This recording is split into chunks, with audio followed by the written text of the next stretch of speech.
I'd like to introduce our next speaker. Goodlett? Okay, Benjamin Goodlett. He is a postdoctoral fellow at Boston Children's Hospital. He works in the metabolism clinic. He's really heavily involved with some of the research that's also going on with the natural history study, which we'll hear about more tomorrow. And he also writes our Connecting the Dots article for the HCU Herald. So he is going to take and talk more about homocystinuria and the brain.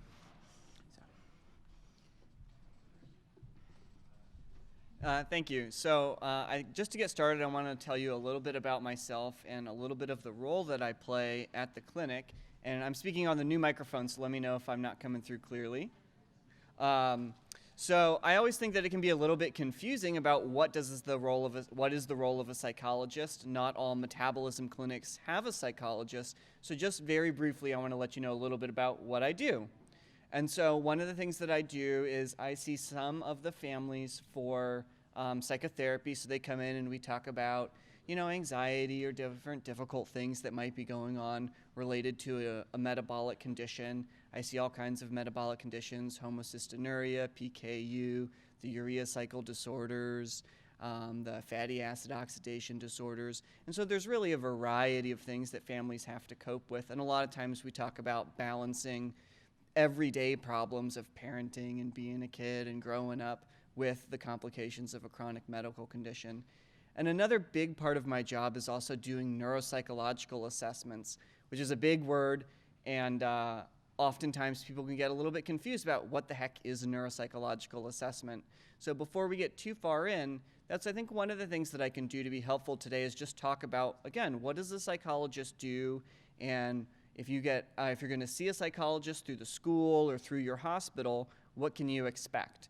And so I'm a psychologist, and one of the types of evaluations that we do are called neuropsychological evaluations. And what we do is we assess attention, memory, learning, verbal understanding. And really the question is, how are all of those things related to your medical condition? How are all of those things related to the functioning of your brain? And then we provide feedback to the medical team so that they can understand, maybe this is turned into a progressive condition and we need to be more intense with our intervention. Or you know what? This person's getting a lot better and our intervention's working. Let's keep on what we're doing. For a lot of people, you might not have had access to a psychologist through your hospital, but many of you probably had, or many of the people that are affected by homocystinuria have an IEP through your school, and so you might have had a very similar evaluation through your school. So what I do is called a neuropsychological evaluation. When the school does it, they call it a psychoeducational evaluation, and they sound very different, but they're really very similar. So they do the same thing: test attention, memory, learning, verbal understanding, but instead of trying to connect it to how is that related to a medical condition, they're trying to connect it to how is that related to this person's ability to function in the school and their ability to work on their math or their ability to be in their seat while the class is going on.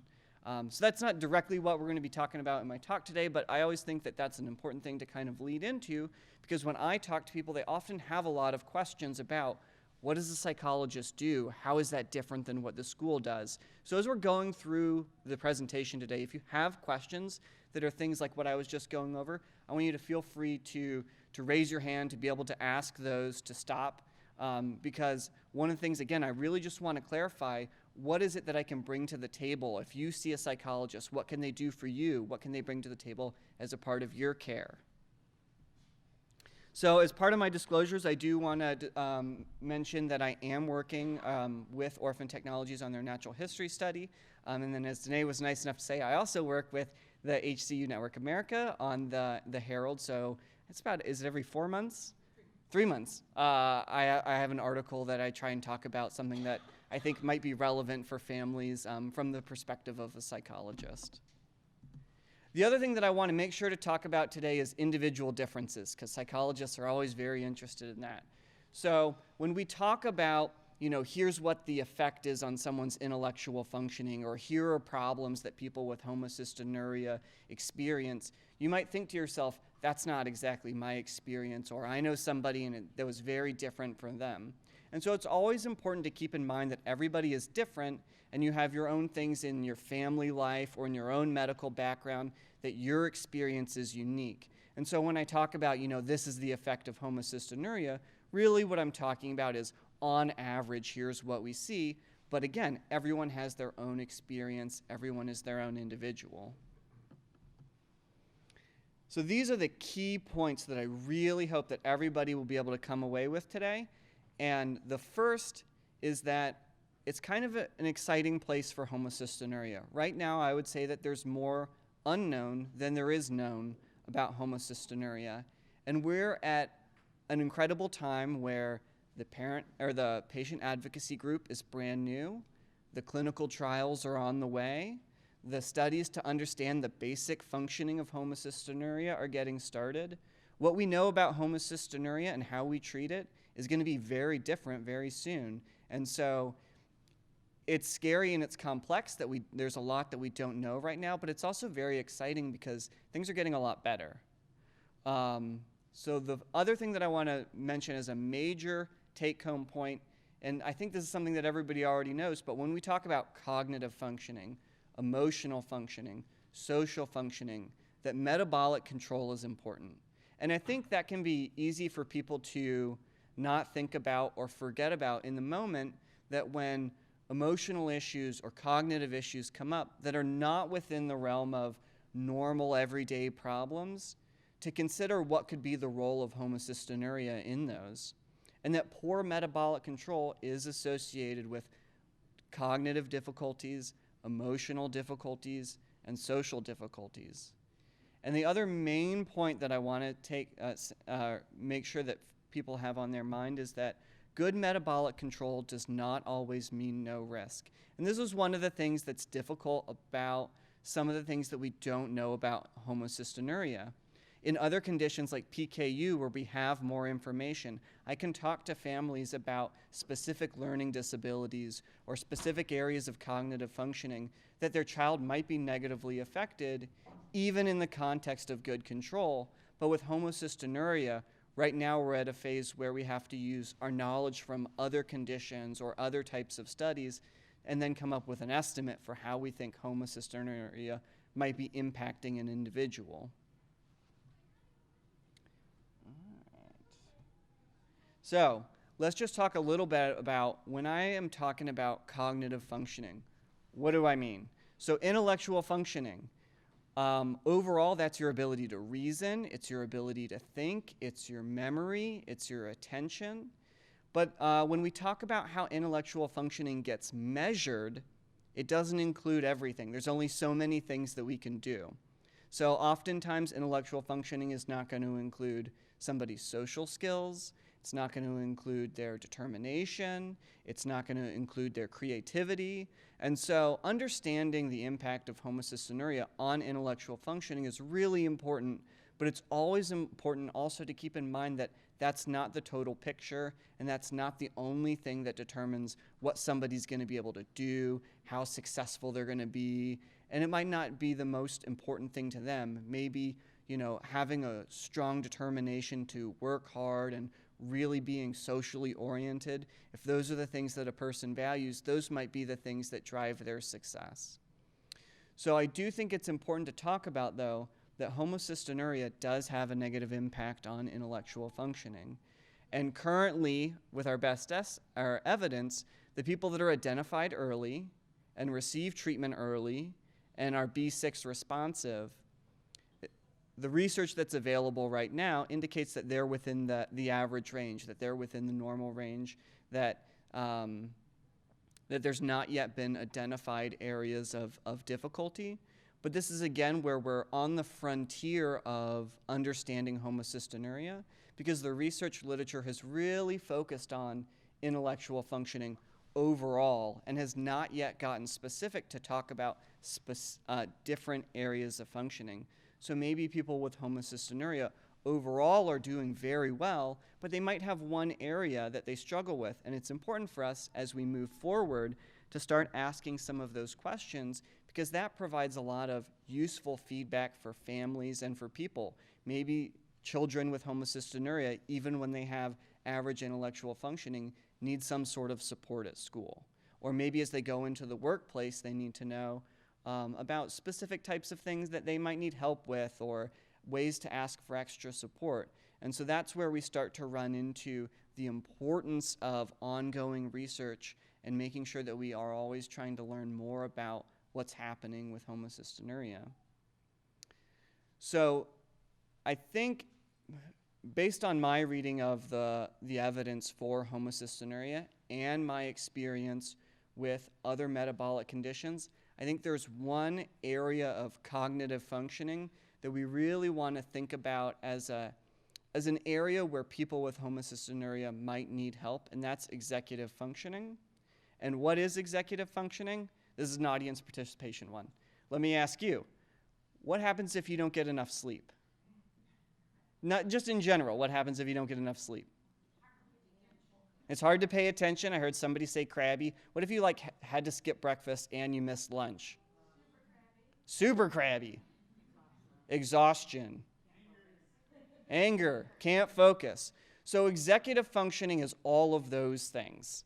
So executive functioning is the canary in the coal mine. It's the thing that if you didn't get enough sleep, or if you are too hungry, or if anything is negatively affecting your cognitive functioning, usually executive functioning is the first area that's negatively impacted. So what is executive functioning? It's your ability to have mental flexibility. So you're doing one task and you get instructions that now you need to do something else. Can you switch what you're doing to the new task? It's your ability to update your memory. So if I say, I want you to go to the cupboard to get some rice, but first put your shoes away, that's not just a memory task to remember what to do. You have to know, okay, I got 2 instructions, but then I'm supposed to do the second one before the first one. And so working memory is your ability to flip around that information in your head. So updating your memory is a part of executive functioning. And then also another core part of executive functioning is self-control or inhibition. So when you go to do something or say something and that little voice in you goes, huh, and you don't do it, that's executive functioning. And so those abilities combined are the things that let us plan, that let us organize, that let us stay on task. And so for anything that negatively affects your ability to think and to pay attention, those executive functioning things are the first things impacted. And so currently there is not research that's out there on the impact of homocystinuria on executive functioning, but this is one of the areas that we're really interested in evaluating, because it's one of the things that is likely going to be very sensitive to not just your whole life, but your day-to-day. How am I doing today with my diet? How am I doing today with my formula? The other thing that I want to, just briefly mention with cognitive functioning is that a stroke or a seizure is obviously going to potentially have a significant impact on somebody's cognitive functioning. So their ability to comprehend language, or their working memory, or their ability to transform things into long-term memory. It's a little bit of another talk because it gets more complicated with those, but those are kind of the major risk factors in terms of things that might impact cognitive functioning. So I was a little bit more talking, a little bit less participatory than I meant to talk about the impact of cognitive functioning. I want to move on next to how I think we can help support people with homocystinuria. But do you have any questions about this so far? Yeah. For example, when you go to say, my child is the one that has HCU, my case, and I take the microphone off.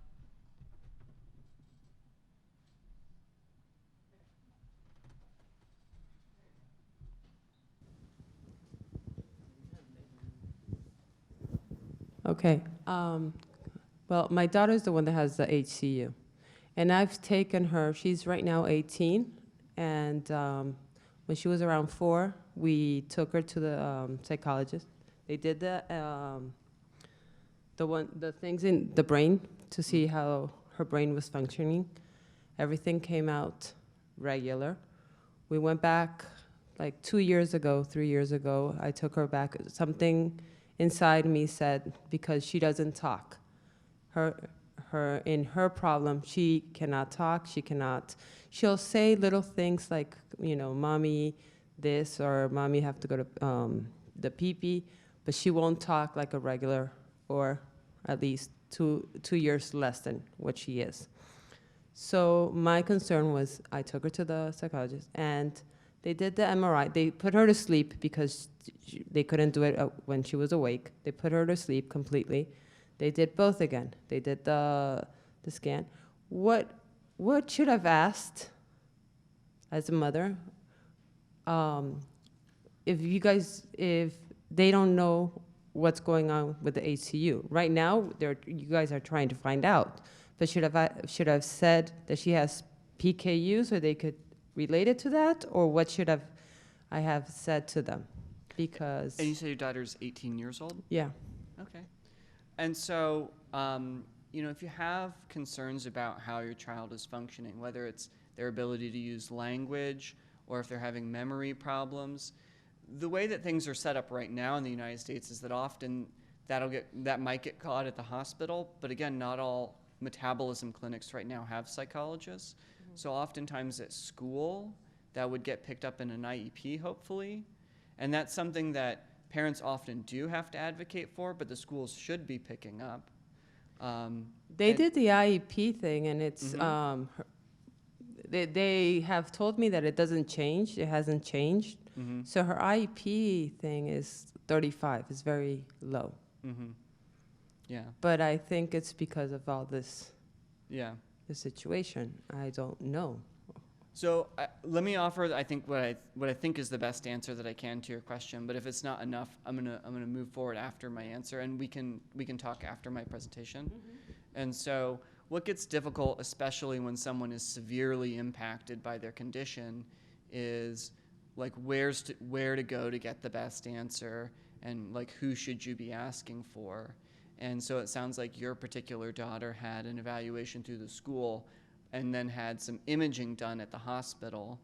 And so a lot of times what we'll talk about with families is, hopefully more metabolism clinics will have psychologists that can help to provide information on what's their level of language functioning, their level of memory functioning. But if the school has done that evaluation and it doesn't seem like it's provided enough information, to bring your IEP to the metabolism clinic and say, listen, I don't think that this is fully explaining my child's level of functioning, and to ask them, because they should be able to then say, you know what, we need to refer for a neuropsychological evaluation. But that would be my suggestion in terms of a next step. And again, I don't know if that exactly answers your question. I'm gonna keep moving forward here, but I'm happy to talk with you after my presentation. Of course. Thank you. So, what can we do? So we talked a little bit about neuropsychological evaluation, so I think I've already hit on this point. But again, just to give you an idea of what does it look like when somebody gets a neuropsychological evaluation, some of it looks like doing puzzles, some of it looks like doing school activities. So it's memory games, maybe with cards. It might be asking about vocabulary words or pointing to pictures of what things mean. And so it's activities like that then I can get an estimate of, this is what I think the verbal comprehension level is. This is what I think the memory level is. And we take those examples of the behavior to then make an estimate of how the brain is functioning. So we know that different types of cognitive functioning, different types of memory, different types of language functioning are located in different areas or different networks of the brain. And so with that, the neuropsychological evaluation is trying to think about, based on this child's behavior, when we're doing a language activity or a memory activity, how is their brain functioning? So again, what can we do? This is not just about the problems of homocystinuria, but coming up with some practical solutions. And so one of the things that people always ask is, my child has difficulty with attention, or my child has difficulty with memory. Is there anything we can do about it? Yes. There's a lot of things that are out there that are helpful, and there's a lot of good evidence on strategies to help kids learn new skills. And I want to encourage you to think about executive functioning, attention, ability to switch tasks, ability to update your memory as skills that can be worked on and improved. So how do we do something like that? It's all about building exterior support from the family or visual cues and thinking about what are the skills that this external support can help build, and then bringing back that external support. So again, what does that look like? Maybe there's a person that never listens. You ask them to go pick something up, it never gets done, it seems like they didn't even hear you. The attention or the response, you don't know what's going on, but this is a person that never listens to you, they never do the thing that you just asked them to do. Well, let's think about what are the skills that are necessary to complete that task. First, and I'll talk about a child because I work at a pediatric hospital, the child has to notice that you're talking to them. So that being able to attend to and notice that someone is speaking to you, think of that as a skill. And what could you do to help that child get better at the skill of paying attention when somebody talks to them? Because that's step one. One thing that you could do is you could practice it. So a common problem is, man, when my kid gets on the iPad, they do not listen, right? Everybody's got that problem. So how can you practice building the skill? Well, here's something that you could do. You build a nice positive experience. Okay, we're going to have fun. You're going to get extra iPad time today, but we're going to do something that's a little bit special. We're going to practice paying attention while you're on the iPad. And so they know this is their extra special time, right? They've already had whatever their limit is. This is a bonus for the day. And so they're going to get on their iPad, and you tell them ahead of time, I'm going to come in, I'm going to do this, I'm going to get your attention, you let me know you're paying attention to me, and then you can go right back to your extra time. And you do this 3, 4, 5 times in pretty quick succession. And what are we doing right now? We're practicing the skill of shifting from one activity to another to pay attention. So this is an example of how we can have external support. We can have practice to teach a new skill that's executive functioning. And you might think to yourself, my kid's attention is terrible. My kid's memory is terrible. The kids that have a really difficult time with attention and a really difficult time with memory, they're the ones that, if you're consistent with it, they show the biggest benefits. So not that they're like the best attention person ever or the best rememberer ever, but the kids that have difficulty with executive functioning with consistent practice, they're the ones that have the most benefit.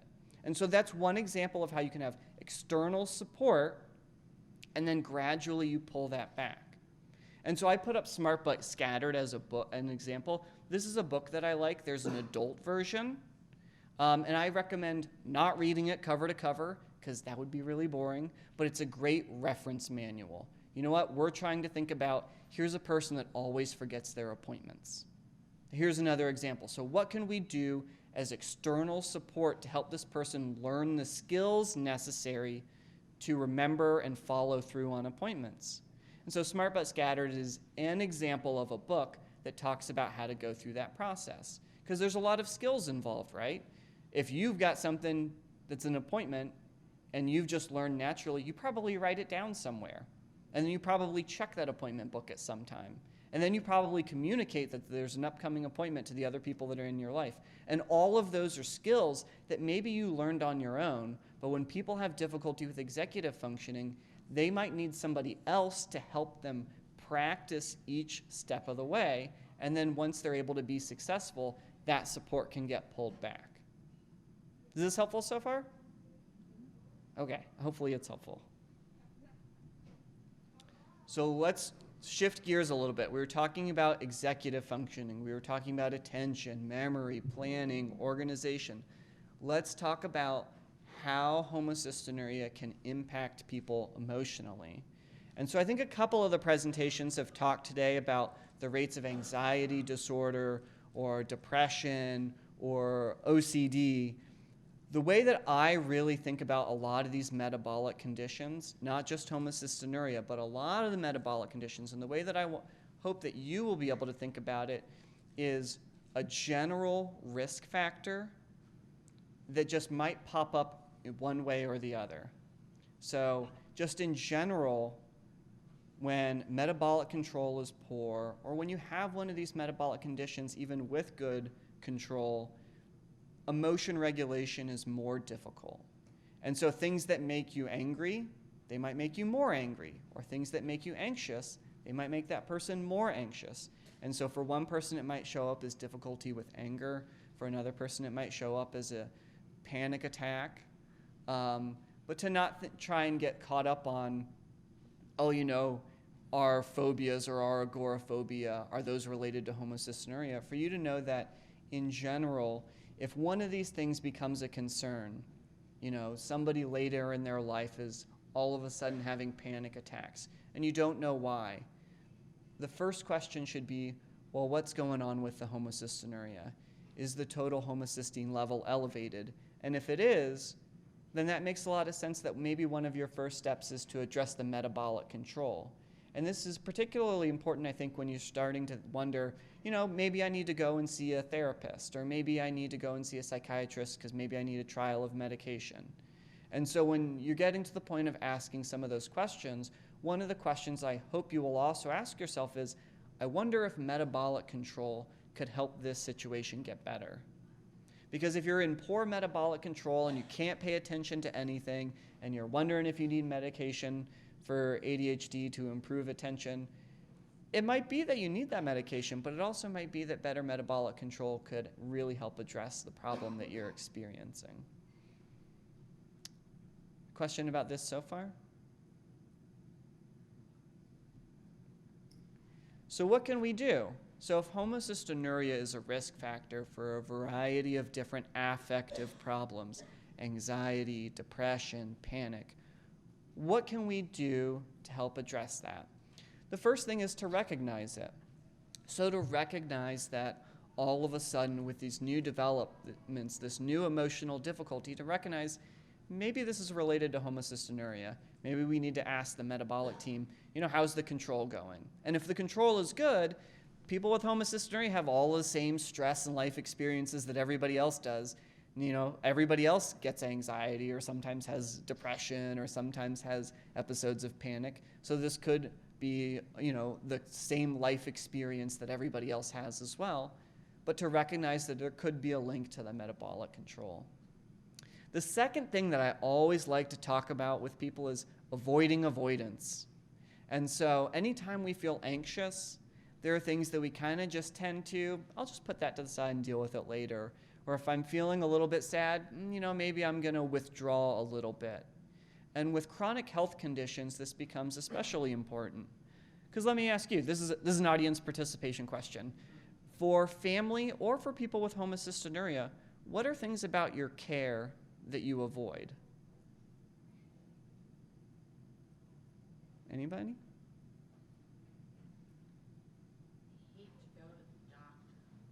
Okay, maybe you don't always, maybe you're not going to an appointment even though you think maybe you should. A lot of the people that I talk with, staying on diet is difficult, and especially when people are not on diet and they know that their control is poor, it's easy to think, you know what, I need to get my control in place and then I'll go to the doctor. Right? Like I'm going to avoid going to the doctor until I have my metabolic control. And so one of the things that's really important is to keep your ears out and your eyes out for, what are the standard things that I'm normally doing? What are the parts of my routine that I'm not doing? And maybe it's because I know, I'm not in good control right now. And so it's just easier to not think about this or not do that. So again, what else can we do to help, though? Engage socially. So it's hard to do this alone. I think it was really helpful when the folks from Next Step were, I need to go higher here, were up here. And one of the things that Keita was talking about that I think really resonates with me and is really important to point out is that when she was in college, she really wanted to figure out how to do it on her own, and that she really felt good about the time that she tried to not bring up her condition, and that ended up resulting in some difficulty for her. And so it's important for anybody with a metabolic condition to have some sort of plan or some sort of recognition about how you're going to be able to engage the people in your life. Also, it's really important to build on strengths. So I'm up here talking about all of the potential problems that are associated with homocystinuria, but that is not all that goes on in life. And so another thing that I really like about Next Step is they talk about finding your voice. And so sometimes when people are experiencing anxiety, they're experiencing depression, sometimes they need to deal directly with the anxiety or the depression. And then sometimes they need to find the other things in their life that are really valuable and really important, because there's an identity beyond diagnosis, and it's important to be able to think about the areas of your life that are not just a health condition, and it's important to be able to think about the things in your life that you do well that are not related to metabolic control or drinking formula or attending appointments. There's other things like participating in sports or being a family member or caring for a pet that might be areas of strength for you. And those are really important in times when you're feeling anxious or times when you're feeling down and sad.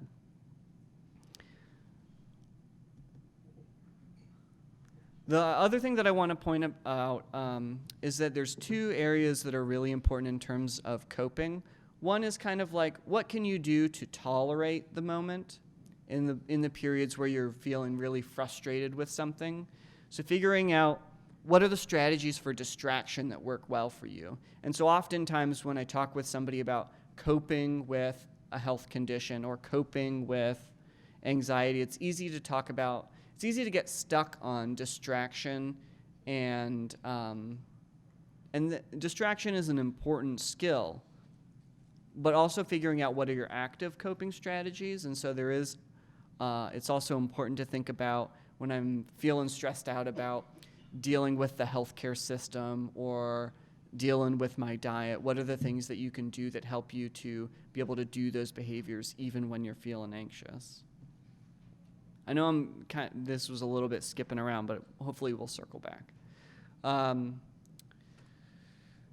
The third thing that I want to talk about in terms of how homocystinuria impacts is the social impact. Here today we have quite a few people that have homocystinuria, but we also have a lot of family members. We have siblings, we have parents, and we as a group are a part of HCU Network America. We're part of a community, and so it's important to think about and talk about how homocystinuria affects not just an individual person, but also the people that they interact with. So homocystinuria has an impact on parents. It has an impact on siblings, and that's something that we need to recognize and think about. What are some of the things that we can do that are helpful? And what's nice is, even though this has not been an area of research for homocystinuria, it has been an area of research for many other health conditions, and there's great advice out there on how families adapt and cope to chronic health problems. First, I think it's important to recognize that there are certain times when you're dealing with a chronic health condition that are stressful for everybody. And when are those times? Audience participation. When are the times that it's the most stressful? Diagnosis. Major transitions, going to that first day of school, that day that there's now a second child, the day that you move out of home, the day that you go to a new job. Times of transition and times of diagnosis are very stressful to families. But the good news is that most families successfully cope with that stress, and most people successfully cope with that stress. Those times of transition, those times of diagnosis, for most families are temporary, and some families go on to remain stressed and really struggle to figure out a new way. But there's also a lot of families that find strength when they figure out, here's what our new life is going to be like. And so a diagnosis or a major transition can mean stress, but it can also mean positive adaptation. So what are some of the things that are going to help move things in the direction of positive adaptation and not just stress? Open communication. And there's multiple levels of what I mean by open communication. It used to be that we didn't tell kids about what their health conditions were. Kids with cancer didn't used to be told that they had cancer. And guess what? They knew that something was going on. They knew that something important needed to be discussed that wasn't being discussed. And so it's important to figure out, appropriate to the age of the child or appropriate to, you know, your specific relationship with somebody, how can you have open communication about what the diagnosis is, what the treatment's like, how serious are things? Because even little kids have a really good understanding of when their condition is serious, and it's important to talk to them about their condition in ways that they can understand. And so figuring out what are your family's strategies for communicating are a really important part of having a positive experience at all of these different major transitions. Another thing that is extremely important is figuring out what are your routines and what are your roles. So the families that have the most success with staying on diet, with drinking the formula, are the ones that really have their routine nailed down, and they really have their different roles nailed down. So, who's responsible for remembering when it's time for formula? That's an important part of routine, and also that's somebody's role. Who makes the formula? That's somebody's role. Who's responsible for drinking the formula? That's somebody's role.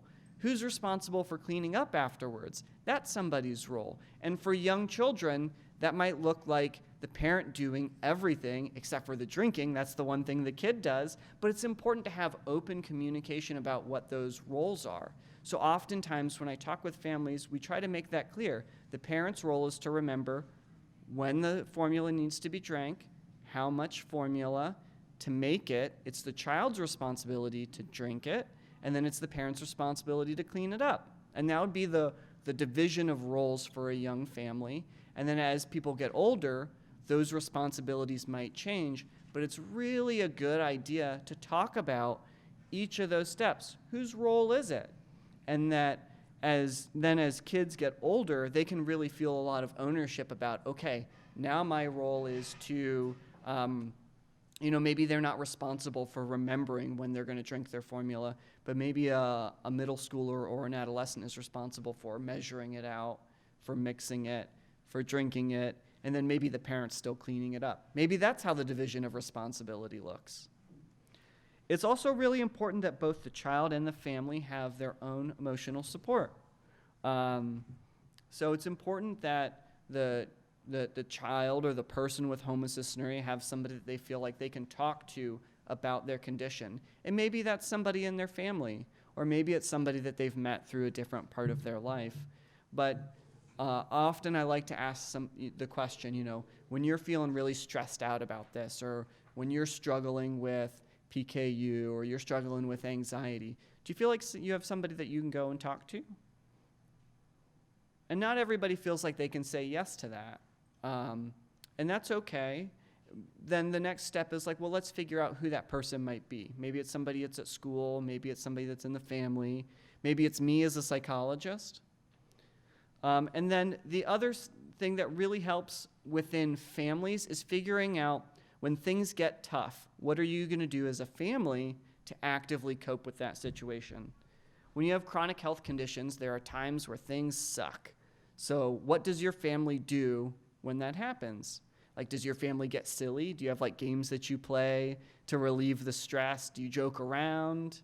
Maybe you just get it done as fast as you can and then you move about what the rest of your day is. But again, thinking about not just what are your tolerance skills, what are your distraction skills, but what do you actively do when you've got to do something that's tough? So I think this is another time for an audience participation one. What's something that your family does? If you have to deal with something that's crummy related to healthcare, what do you do to get through it?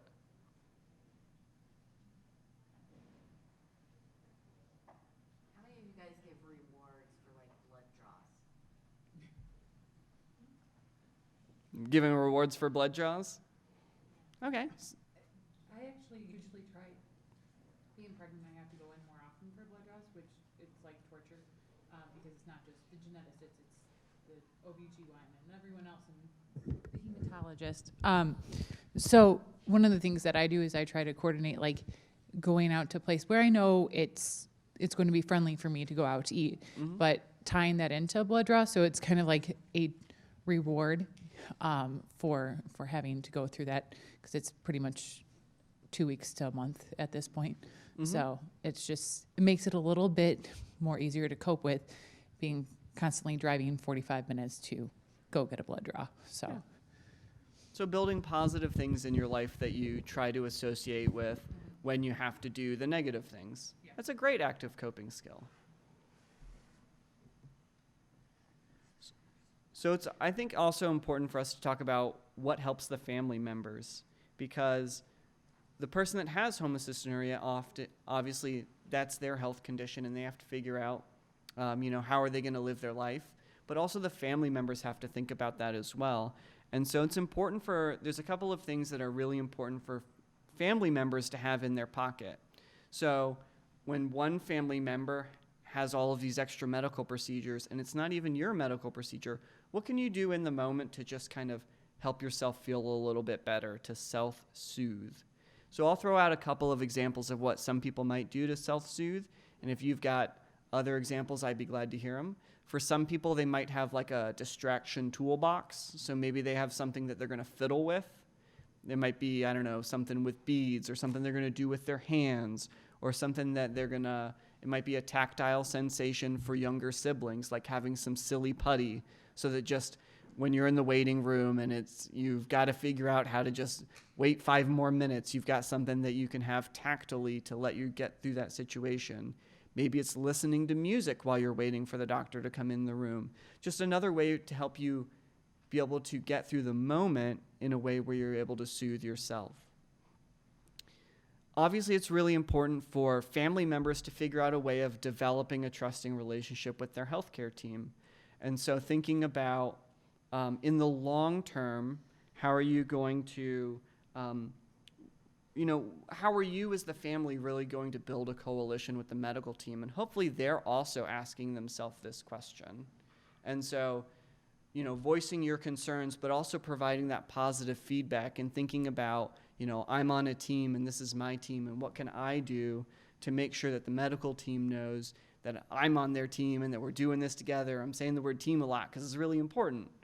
And hopefully, again, the medical team is doing that themselves. They're thinking about, how are we going to emphasize that we're going to work with this family and that we're on the same side? But then it's also the family doing that. And then also thinking about, it's inevitable that you're going to run into the bureaucracy of the system.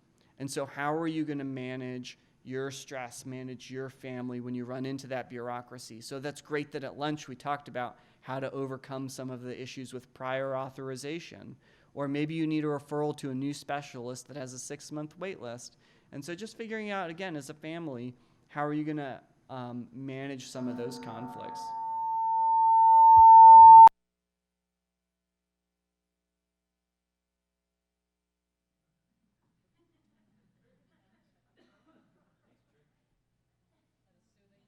There we go.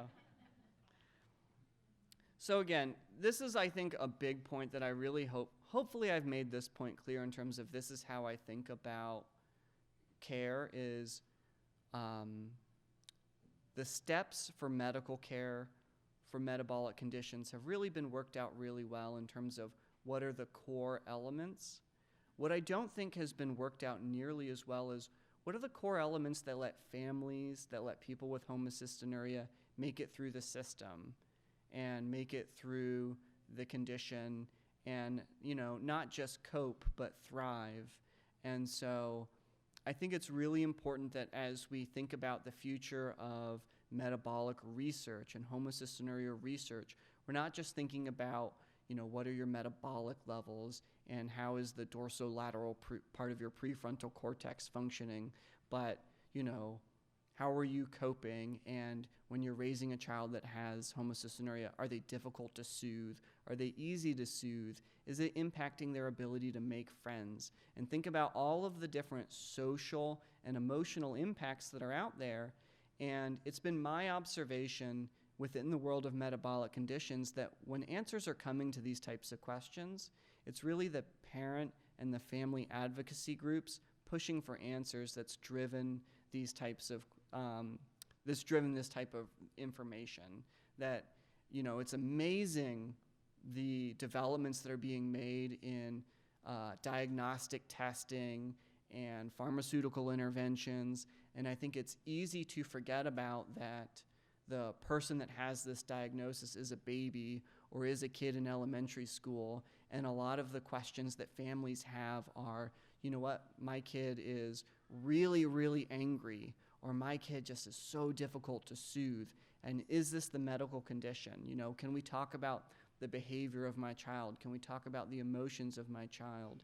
And that's an important thing for a parent advocacy group or a patient advocacy group to really have on their mind, because it's really important.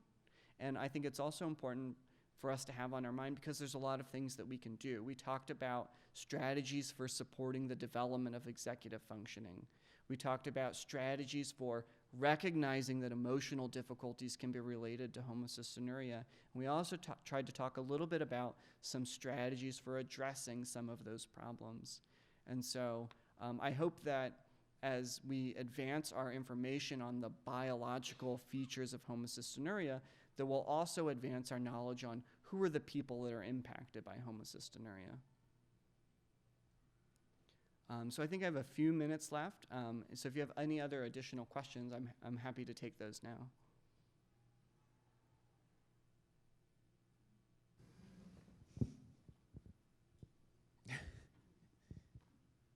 No, questions are fine.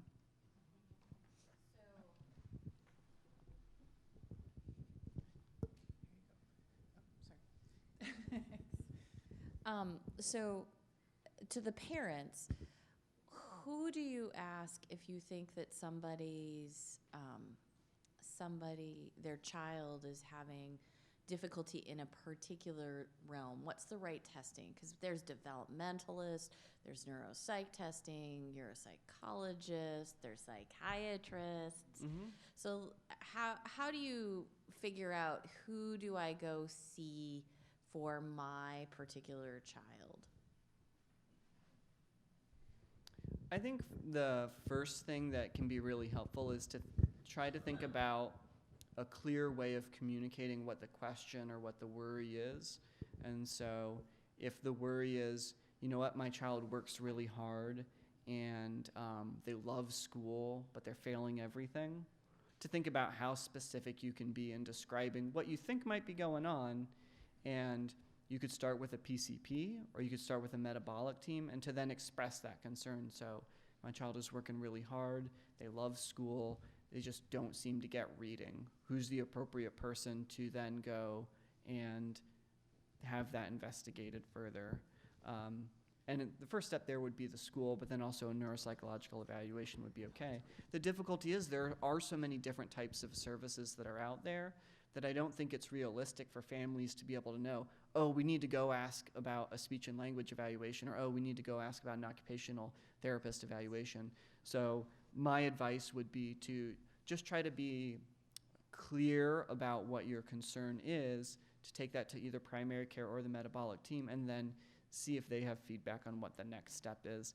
And unfortunately, sometimes it takes a couple of steps. Maybe you come see a psychologist like myself, but really what you're wondering about is, I think there needs to be medication. And so after the psychologist, you then go on to see a psychiatrist. And that's part of dealing with some of the difficulty the medical world is. Sometimes you have to take a couple of steps.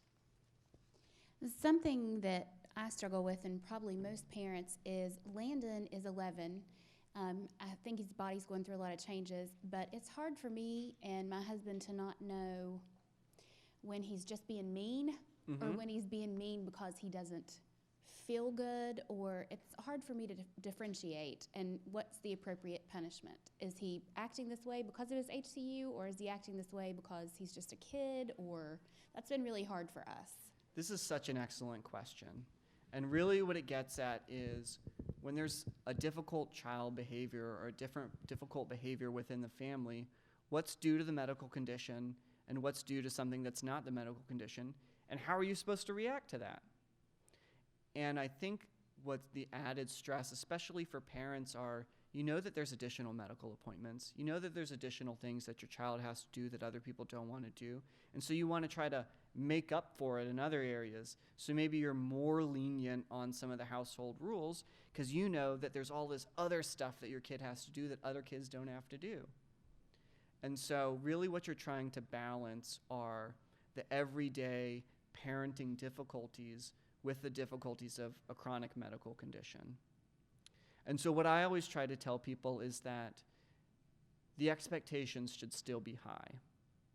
And so when a child is being aggressive or they're being defiant, there's still expectations that they can learn how to communicate appropriately and that they can resolve situations without being aggressive, and to not lower your expectations in that regard. The way that you accommodate knowing that they have a chronic health condition is with extra compassion. And so it's being firm on these are household rules. I know that this is difficult for you, but then really making sure the extra effort that the parent puts in is making sure that the child knows that you know that they have a health condition and that there's a lot of things that are difficult for them and that you recognize that they're having difficulty. So it's very rare that we have a firm answer, that this defiant behavior or that this aggressive behavior is directly related to the medical condition. But what we do know is that not having rules, not having firm structure is not good for any kid. It doesn't matter what their health condition is. So as an example, I used to work with a lot of kids that had cardiac problems, and I worked with a wonderful kid that had a very serious condition, and every night when he went to sleep, he had the risk of not waking up. And so he was supposed to do his homework, and he wouldn't want to get off of his video game system. And his mom said to me, if I don't let him play video games, he might be mad, and then he might not wake up. And then he ended mad at me. How can I do that? And so she would never enforce doing homework. And the unfortunate reality of that was that he didn't do well with that lack of structure. She didn't do well with that lack of structure. He was in a very precarious health situation, but having lower expectations, reducing the rules for him were not the solution. It was to still have those firm boundaries, but then the times in between to really make sure that he felt loved and that he knew that he was recognized for the difficult situation that he was in.